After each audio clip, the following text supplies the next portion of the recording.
আসসালামু আলাইকুম রহমতুল্লাহি বারাকাতুহু। সম্মানিত বন্ধুগণ, আশা করি আপনারা ভালো আছেন, আমিও ভালো আছি। আজকের এই ভিডিওর মধ্যে আলোচনা করব খুবই একটা গুরুত্বপূর্ণ বিষয় নিয়ে। আশা করি ভিডিওটা শেষ পর্যন্ত দেখবেন। আমাদের সবের ভিতরেই একটা প্রশ্ন উঠতে পারে যে পৃথিবীর সব থেকে ভালো মানুষকে। আসলে মুহাম্মদ সাল্লাল্লাহু আলাইহি সাল্লাম, আমরা জানি মুহাম্মদ সাল্লাল্লাহু আলাইহি সাল্লাম পৃথিবীর সবথেকে সেরা মানুষ, সবথেকে ভালো মানুষ, সবথেকে সত্যবান মানুষ। আদম আলাইহিসসালাতু ওয়াসসালাম থেকে নিয়ে কিয়ামত পর্যন্ত যত মানুষ আসবে সবের থেকে উত্তম শ্রেষ্ঠ মানুষ হলো হুজুর সাল্লাল্লাহু আলাইহি সাল্লাম, মুহাম্মদ সাল্লাল্লাহু আলাইহি সাল্লাম। কিন্তু আমরা যখন দেখি যে গুগল, যে আমাদের গুগলের মধ্যে যেটাই জিজ্ঞাসা করি সব উত্তর আমরা গুগলের মধ্যে পাই। আজকে আমরা গুগলের মধ্যে সার্চ দেব যে পৃথিবীর সবথেকে ভালো মানুষ কে, দেখে কি আসে। দেখেন, আমরা যখন ক্রোম ব্রাউজারে যাব, আমরা গুগলে যাব, এখানে আমরা লিখব। দেখেন আমার এখানে লেখাই আছে যে আমি এটাই সার্চ দেব, এই পৃথিবীর ভালো মানুষকে। আপনারা লিখবেন, লিখে সার্চ দেবেন। আমি আগে ট্রাই করছিলাম, আমার লেখা আছে, আমি এখন লিখব, দেখে কি আসে। দেখেন, হযরত মুহাম্মদ সাল্লাল্লাহু আলাইহি সাল্লাম হলেন পৃথিবীর সবচেয়ে ভালো মানুষ। এটা কিন্তু আমরা বলি নাই, এটা কিন্তু কোরআন হাদিস আছে, কিন্তু এটা কিন্তু গুগলে বলতেছে। দেখেন,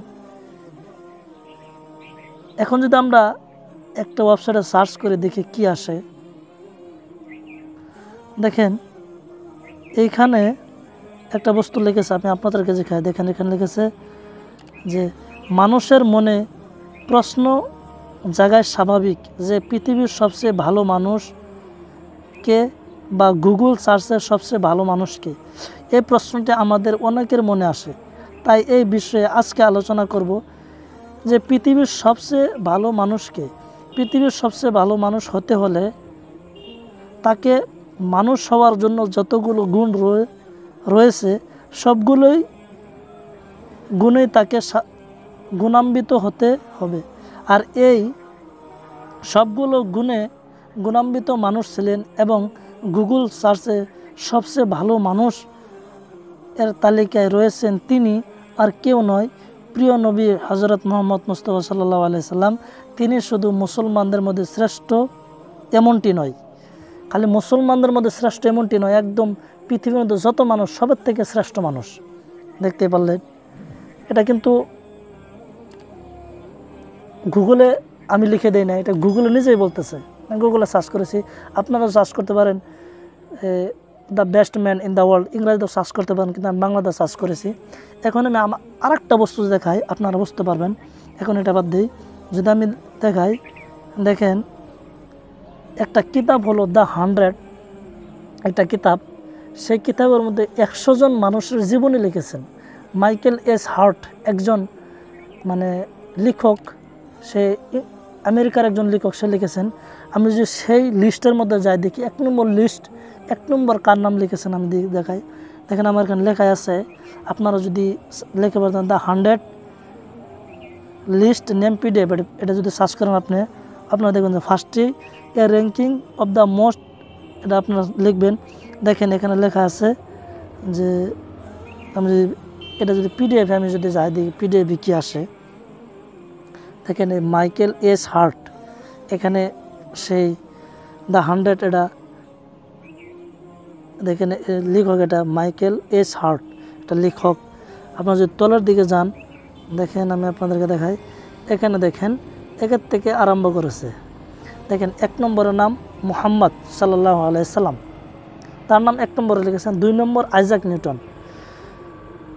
আমরা দেখতে পারলেন 1 নম্বরে কিন্তু অন্য মানুষের নাম লিখে নাই, সে 1 নম্বর মুহাম্মদ সাল্লাল্লাহু আলাইহি সাল্লামের নাম লিখেছেন। এখন যদি এমন করে আমি দেখাই আপনাদেরকে, দেখেন 100 জন মানুষের নাম লিখেছে। 100 নম্বর মহাবীরা, এরকম আমি যদি আপনাদেরকে দেখাই, এগুলো আপনারা দেখেন।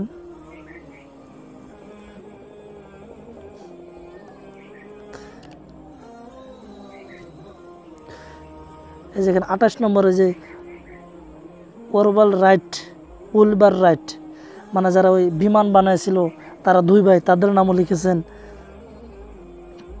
দেখেন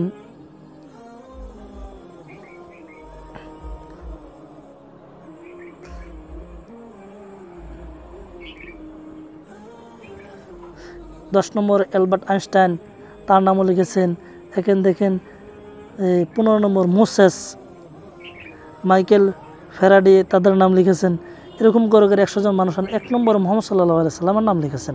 আপনারা দেখলেন 2টা জায়গায়, একটা আপনারা সার্চ করেন যে পৃথিবীর সবথেকে ভালো মানুষকে, মোহাম্মদ সাল্লাল্লাহু আলাইহি সাল্লাম এসেছে, গুগলে কিন্তু বলেছে।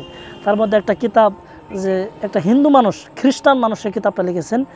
তাকে জিজ্ঞাসা করা হলো যে পৃথিবীর মধ্যে তো আরও বহুত 100 জন মানুষের নাম লিখেছো, সেখানে তো আরও ভালো ভালো মানুষ ছিল, তাদের নাম 1 নম্বরে কেন লেখো নাই?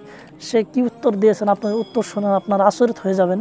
সে উত্তরটা দিয়েছেন যে আমি এই 100 জনের জীবনী পড়ে তারপরে তাদের বিষয়ে কিতাব লিখেছি, কিন্তু আমি প্রত্যেকের জীবনী পড়েছি, কিন্তু মুহাম্মদ সাল্লাল্লাহু আলাইহি সাল্লামের জীবনের মতো কোনো জীবনী পাই নাই। সেই জন্য 1 নম্বরে এই জীবনীটা রেখেছি, যাতে মানুষ যখন খুলবে, যখন 1 নম্বরের পরে ভালো লাগবে তখন পরেরগুলো পড়বে। আর যদি 1 নম্বর খোলার পর যদি তাদেরকে ভালো না লাগে পরেরগুলো দেখবে না। দেখেন, সে কিন্তু মুসলমান নয়, সে খ্রিস্টান মানুষ বা হিন্দু মানুষ, সে কিন্তু এই উত্তরটা দিয়েছেন। সেই জন্য পৃথিবীর শ্রেষ্ঠ মানুষ হলো মুহাম্মদ সাল্লাল্লাহু আলাইহি সাল্লাম।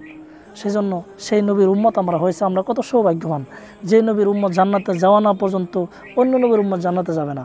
সমস্ত নবীরা দোয়া করতেন যে আমরা আখিরে নবীর উম্মত হবো, কিন্তু আমরা বিনা দরখাস্ত, বিনা দোয়ায় আমরা উম্মত হয়ে এসেছি, কিন্তু সেই নবীকে আমরা আজকে বলে যেতেছি।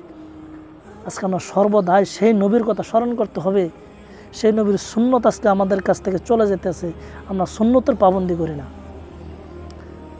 হাদিসের মধ্যে এসেছেন যে আল্লাহ নবী 2টা বস্তু উম্মতের জন্য রেখে গিয়েছেন, একটা হলো কালামুল্লাহ শরীফ, আর একটা হলো নবীর সুন্নত। যারা এই 2টা বস্তু আঁকড়ে ধরবে তারা দুনিয়াতেও কামিয়াবি হয়ে যাবেন, আখিরাতেও কামিয়াবি হয়ে যাবেন।